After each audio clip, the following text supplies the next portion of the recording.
ربیع الاول کی ہر رات سونے سے پہلے یہ 3 لفظ پڑھ کر سو جاؤ۔ سارے رشتہ دار پوچھیں گے کہ اتنی دولت، اتنا پیسہ تمہیں کیسے مل گیا؟ بسم اللہ الرحمن الرحیم۔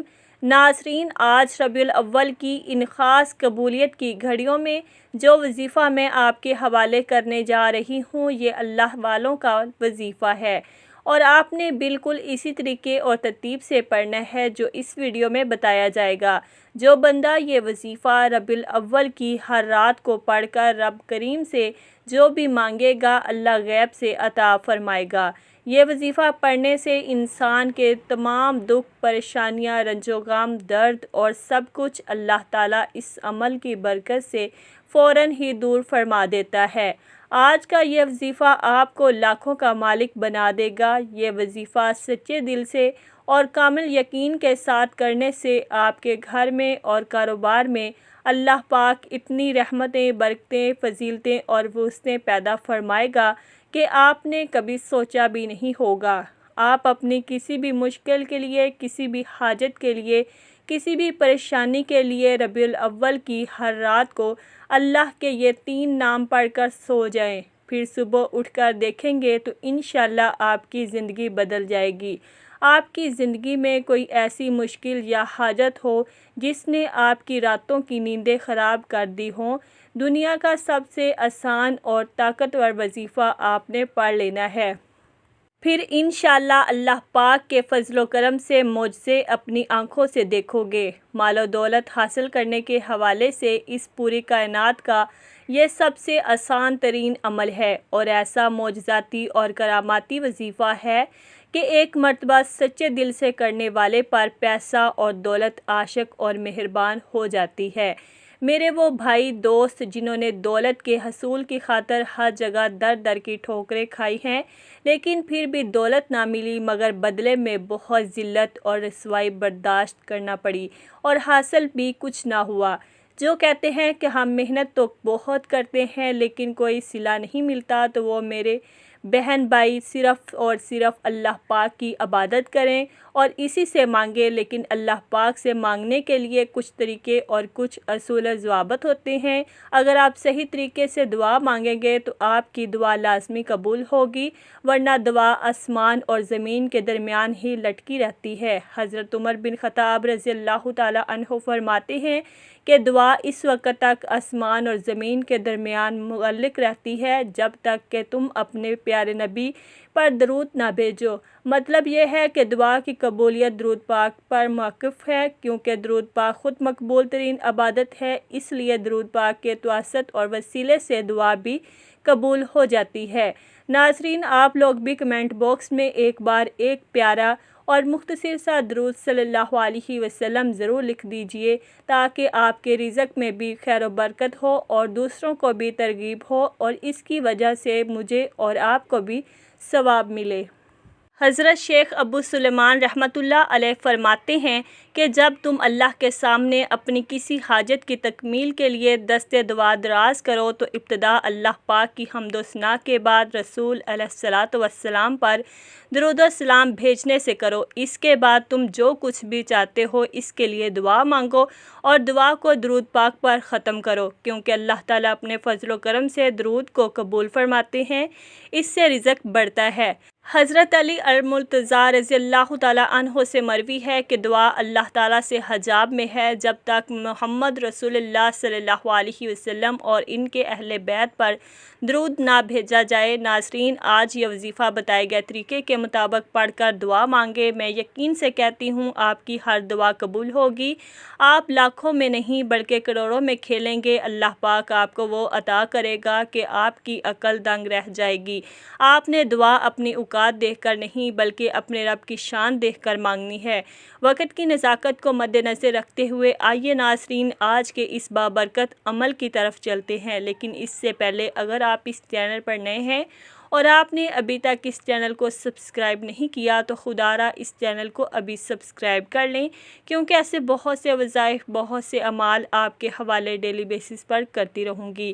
اس وظیفے کو آپ نے کرنا کیسے ہے؟ یہ وظیفہ آپ فجر کی نماز کے بعد بھی کر سکتے ہیں یا کسی بھی نماز کے بعد کر سکتے ہیں، لیکن اگر رات کو عشاء کی نماز کے بعد سونے سے پہلے آپ اس عمل کو کریں گے تو اس میں آپ کو زیادہ فائدہ ہوگا، کیونکہ اس وقت ایک تو بالکل تنہائی ہوگی اور آپ کو کوئی تنگ کرنے والا بھی نہیں ہوگا۔ آپ ایک معمول بنا لیں کہ آپ روزانہ رات کو سونے سے پہلے اس عمل کو کریں گے۔ آپ نے وقت تبدیل نہیں کرنا، مثلاً رات کو سوتے وقت آپ یہ عمل کریں گے تو آپ نے اسی وقت اس عمل کو اگلی رات بھی کرنا ہے۔ اب عمل کیا ہے؟ عشاء کی نماز کے بعد رات کو سونے سے پہلے باوضو ہو کر آپ نے سب سے پہلے نبی کریم صلی اللہ علیہ وسلم کی ذات مبارکہ پر درود پاک پڑھنا ہے۔ درود پاک آپ کوئی سا بھی پڑھ سکتے ہیں، آپ چاہیں تو آسان، چھوٹا اور مختصر سا درود صلی اللہ علیہ وسلم پڑھ لیں یا صلی اللہ علی محمد پڑھ لیں، لیکن اگر آپ درود ابراہیمی پڑھتے ہیں تو یہ زیادہ فضیلت اور برکتوں والا ہے۔ ایک بار ثواب کی نیت سے درود ابراہیمی میرے ساتھ بھی پڑھ لیں۔ اللہم صلی علی محمد وعلی آل محمد کما صلیت علی ابراہیم وعلی آل ابراہیم انک حمید مجید۔ اللہم بارک علی محمد وعلی آل محمد کما بارکت علی ابراہیم وعلی آل ابراہیم انک حمید مجید۔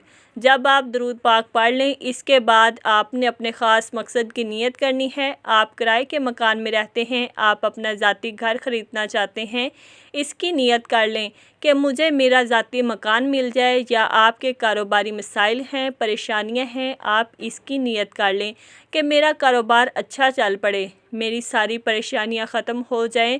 آپ کی اولاد آپ کا کہا نہیں مانتی، اپنی مرضی کرتی ہے، اس کے لیے پڑھ لیں۔ نافرمان شوہر کے لیے پڑھ لیں۔ آپ اپنے بچوں کی شادی کہیں اچھی جگہ کرنا چاہتے ہیں یا آپ کے بچوں کا رشتہ نہیں ہو رہا، لوگ آتے ہیں دیکھ کر چلے جاتے ہیں، آپ اس کی نیت کر لیں کہ میرے بچوں کی شادی کہیں اچھی جگہ پر ہو جائے۔ الغرض آپ کا جو بھی مقصد ہے، جو بھی حاجت ہے، جو بھی خواہش ہے، آج مانگ لینا۔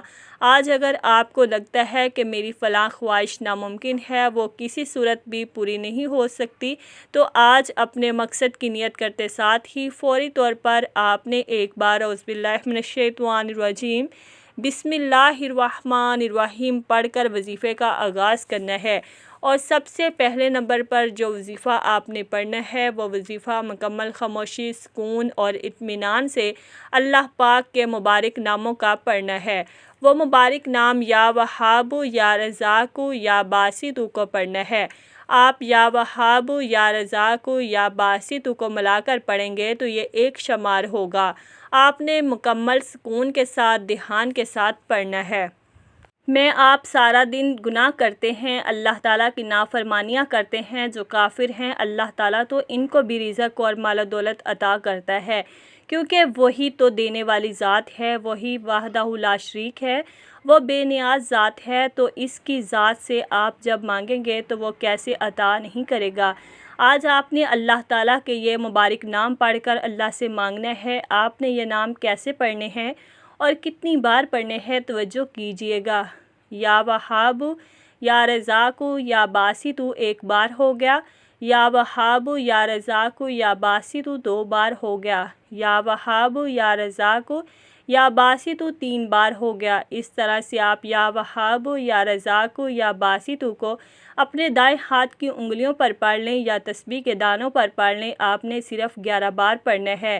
آج جو بندہ ربیع الاول کے مہینے میں مالا مال ہونا چاہتا ہے، محمد مصطفیٰ صلی اللہ علیہ وسلم کے مہینے میں اللہ سے اپنی ہر بات کو منوانا چاہتا ہے، اپنے گھر کی تمام پریشانیوں کا سرے سے خاتمہ چاہتا ہے، تو وہ ربیع الاول کی ہر رات یہ وظیفہ پڑھ لے۔ ایسے معجزات ہوں گے، ایسی غیبی مدد آئے گی، آپ کو خود بھی سمجھ میں نہیں آئے گا کہ آپ کے ساتھ ہو کیا رہا ہے۔ جب آپ یا وہاب، یا رزاق، یا باسط کو 11 بار پڑھ لیں، اس کے بعد پھر دوسرے نمبر پر آپ نے کون سا وظیفہ پڑھنا ہے؟ دوسرے نمبر پر آپ نے قرآن پاک کی سب سے پہلی سورت پڑھنی ہے، بہت لاڈلی سورت ہے، آپ نے سورت فاتحہ کو پڑھنا ہے۔ یہ صورت دولت کے حوالے سے بہت خاص ہے۔ اگر دیکھا جائے تو آج ہر دوسرا بندہ پریشانی میں مبتلا ہے۔ کوئی رزق کی وجہ سے پریشان ہے، کسی کی بیٹیاں جوان ہو رہی ہیں، وہ اپنی بچیوں کے نصیب سے ڈر رہا ہے کہ رشتے نہیں آ رہے۔ آپ کا جو مقصد ہے، جو حاجت ہے، اپنے رب کی بارگاہ میں ایک بار یہ وظیفہ پڑھ کر تو دیکھو، رو کر تو دیکھو، اللہ پاک ضرور عطا فرمائے گا۔ وہ رب تو دینے پر قادر ہے، وہ رب ہمیشہ دینے کو تیار رہتا ہے۔ ہم لوگ ہی ہیں جو غلطیاں کر جاتے ہیں۔ آج کا یہ عمل، آج کا یہ وظیفہ اتنا خاص ہے کہ جو شخص بھی اس عمل، اس وظیفے کو صرف ایک بار پڑھ لے گا، اللہ پاک اس کے نصیب کے تمام دروازوں کو کھول دے گا۔ آپ نے دوسرے نمبر پر سورۃ فاتحہ کو صرف اور صرف 11 بار پڑھنا ہے۔ جب آپ سورۃ فاتحہ کو پڑھ رہے ہوں تو آپ نے تصور میں یہ سوچنا ہے کہ اللہ پاک کی ذات 7 زمینوں 7 آسمانوں کا رزق آپ کی قسمت میں لکھ رہی ہے، اور اپنے مقصد کو ذہن میں رکھتے ہوئے آپ نے یہ وظیفہ پڑھنا ہے۔ سورۃ فاتحہ کی تلاوت سماعت فرما لیں۔ بسم اللہ الرحمن الرحیم، الحمدللہ رب العالمین، الرحمن الرحیم، مالک یوم الدین، ایاک نعبد و ایاک نستعین، اہدنا الصراط المستقیم، صراط الذین انعمت علیہم غیر المغضوب علیہم ولا الضالین، آمین۔ سورۃ فاتحہ کو آپ نے صرف 11 بار پڑھنا ہے۔ جو شخص کہتا ہے کہ مجھے اللہ سے مانگنا نہیں آتا، مجھے اللہ کو راضی کرنا نہیں آتا، مجھے اللہ سے اپنی بات کو منوانے کا طریقہ نہیں آتا، طریقہ آج میں آپ کو بتاؤں گی، اور مانگنا رب سے آپ نے ہے۔ آج آپ کو وہ وظیفہ بتا رہی ہوں جسے پڑھنے سے اللہ اور اللہ کا حبیب راضی ہو جائے گا، جسے پڑھتے ہی عرش الہی سے فرشتے رزق لے کر زمین پر آ جاتے ہیں، آپ کے راستے سے ہر رکاوٹ، ہر پریشانی دور ہو جاتی ہے۔ سورۃ فاتحہ کو 11 بار پڑھنے کے بعد اب آپ نے تیسرے نمبر پر ایک اور قرآنی سورت پڑھنی ہے۔ یہ سورت قرآن پاک کی سب سے چھوٹی سورت ہے۔ اس سورت کو دولت والی سورت بھی کہا جاتا ہے۔ آپ نے تیسرے نمبر پر سورت کوثر کو پڑھنا ہے۔ سورت کوثر کی تلاوت سماعت فرما لیں۔ بسم اللہ الرحمن الرحیم، انا اعطیناک الکوثر فصلی لربک وانحر ان شانئک ھو الابتر۔ آپ نے سورت کوثر کو صرف 11 بار پڑھنا ہے۔ سورت کوثر ایسی طاقتور سورت مبارکہ ہے کہ جسے پڑھتے ہی تقدیر بدل جاتی ہے، جسے پڑھتے ہی رزق کی تنگی دور ہو جاتی ہے۔ یہ سورت رزق کے حوالے سے، دولت کے حوالے سے، کثرت رزق کے حوالے سے اور وسعت رزق کے حوالے سے بہت ہی طاقتور سورت مبارکہ ہے۔ یہ خاص طور پر میرے نبی کریم صلی اللہ علیہ وسلم کی شان میں اللہ پاک نے عطا فرمائی تھی۔ سورت کوثر کو 11 بار پڑھنے کے بعد آپ نے چوتھے اور آخری نمبر پر سورت اخلاص پڑھنی ہے۔ سورت اخلاص کی تلاوت سماعت فرما لیں۔ بسم اللہ الرحمن الرحیم، قل ھو اللہ احد اللہ الصمد لم یلد ولم یولد ولم یکن لہ کفوا احد۔ آپ نے سورت اخلاص کو بھی 11 بار پڑھنا ہے۔ توجہ اور دھیان کے ساتھ پڑھنا ہے، اچھی طرح گن کر پڑھنا ہے۔ تلفظ آپ کے ٹھیک ہونے چاہیے۔ ٹھہر ٹھہر کر آرام سے پڑھنا ہے، جلد بازی نہیں کرنی، ورنہ آپ خود ذمہ دار ہوں گے۔ اس کے بعد آپ نے صرف 100 مرتبہ استغفر اللہ کا ورد کرنا ہے، کیونکہ وظیفہ پڑھتے ہوئے، عمل پڑھتے ہوئے آپ کے جتنے بھی صغیرہ کبیرہ گناہ ہوں گے وہ معاف ہو جائیں گے، اور جب گناہوں کی معافی مل جائے گی، پھر آپ کے اوپر اللہ پاک کی کرم نوازیاں بھی ہونا شروع ہو جائیں گی۔ علماء لکھتے ہیں کہ استغفر اللہ زیادہ سے زیادہ پڑھیں، کم از کم 100 مرتبہ آپ نے استغفر اللہ لازمی پڑھنا ہے۔ اب آپ کا عمل مکمل ہو گیا۔ اس کے بعد آخر میں دوبارہ 3 مرتبہ یا 7 مرتبہ درود پاک پڑھ لیں جو آپ نے عمل کے شروع میں پڑھا تھا۔ اور ایک بات اچھے طریقے سے ذہن نشین کر لیں کہ اس عمل کے دوران آپ نے کسی سے بات نہیں کرنی، بلکہ مکمل خاموشی، تسلی اور سکون کے ساتھ اس عمل کو کرنا ہے۔ اور اس کے بعد آپ نے کرنا کیا ہے کہ دونوں ہاتھ دعا کے لیے اٹھانے ہیں اور اللہ تعالیٰ سے اپنی پریشانیوں کے لیے، اپنی حاجتوں کے لیے اللہ پاک سے رو رو کر، گڑ گڑا کر دعا مانگنی ہے۔ اللہ پاک ضرور کرم فرمائیں گے۔ آج آپ کی ہر حاجت پوری ہونے والی ہے، بس خلوص نیت کے ساتھ اور پورے کامل یقین کے ساتھ اس وظیفے کو بتائے گئے طریقے کے مطابق پڑھ لیں۔ اللہ بہتر نہیں بہترین سے نوازے گا انشاءاللہ۔ دعا ہے کہ رب کریم میرا سنانا اور آپ کا سننا اپنی پاک بارگاہ الہی میں قبول منظور فرمائے، آمین ثم آمین۔ اگر ویڈیو اچھی لگی ہو تو ویڈیو کو لائک کر دیں اور اپنے رزق میں برکت، وسعت اور کشادگی کے لیے اللہ تعالیٰ کے 99 ناموں میں سے کوئی ایک نام کمنٹ میں ضرور لکھا کریں۔ کنجوسی مت کیا کریں، کیونکہ جب اللہ پاک سے مانگنے کی باری آتی ہے تو ہم کروڑوں نہیں اربوں مانگتے ہیں، اور جب اللہ پاک کا ایک نام لکھنا ہو تو سوچ میں پڑ جاتے ہیں۔ تو جب اللہ پاک نے ہی ہماری ہر مشکل دور فرمانی ہے، اور بے شک وہ دور فرماتا ہے، تو اللہ پاک سے محبت کے اظہار کے لیے ایک نام کمنٹ باکس میں لازمی لکھ دیا کریں۔ اللہ تعالی ہم سب کا حامی و ناصر ہو، آمین۔ السلام علیکم ورحمۃ اللہ وبرکاتہ۔